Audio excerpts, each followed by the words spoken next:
I'm down here at the DIY school in Stockport to talk about a wonderful new product called Extra Time. It's a plaster retarder. I've got Len with me. Len is a retired plasterer and now teaches full-time at the school. And we're going to plaster this wall behind us with Extra Time. Half of it's going to be done in Extra Time, the other half's going to be done in standard plaster. Extra Time is mixed with the water, the plaster's added, and it gives you an extra hour to work with a bag of plaster. Now that's absolutely ideal for tradesmen if you're working on a big building and you want to get a complete surface done. And it's even better for DIYers who want to learn how to plaster, because plaster goes quite hard quite quickly. So Len's going to use Extra Time. You'll see us preparing this wall, scraping off the old tile adhesive.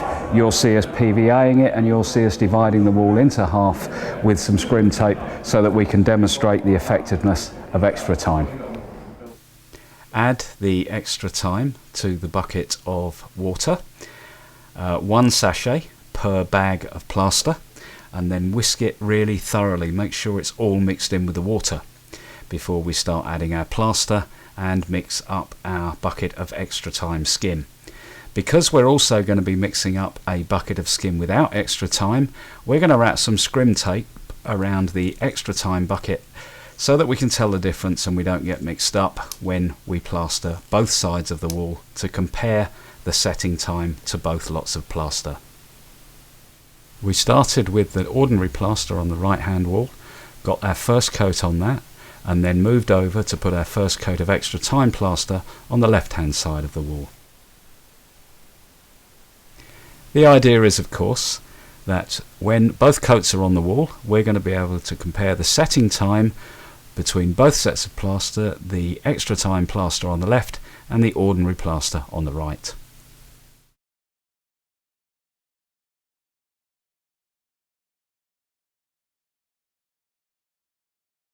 So now we're ready for the second coat, straight on top of the first, and again we started on the right hand wall, and then when that was complete we put our Extra Time plaster on the second coat of the left hand wall. We waited about 10 minutes, and then by pushing our fingers into each side of the wall we could tell whether the plaster was hard enough to start troweling up. You can see from the close-up of the fingerprints that our right hand wall without the Extra Time is ready for troweling up, but the left hand wall with the Extra Time is far from it.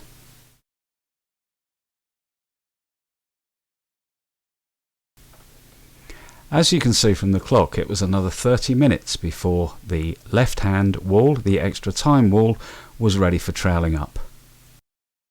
That extra half an hour is absolutely invaluable for DIYers, giving them time to get a perfect finish on their job. For tradesmen it's brilliant, it will allow them to do double the amount of work in one go. So there we go, both walls done, one with Extra Time, one without. The Extra Time on the walls that we did it's just coming up to 3 o'clock now, so that gave us an extra 35-40 minutes. What do you think, Len?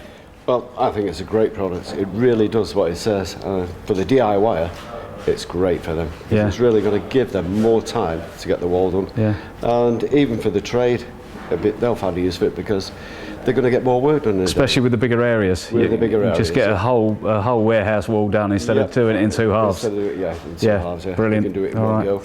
There we go, people. Extra Time plaster retarder, a brilliant product. Come to the shop and get it.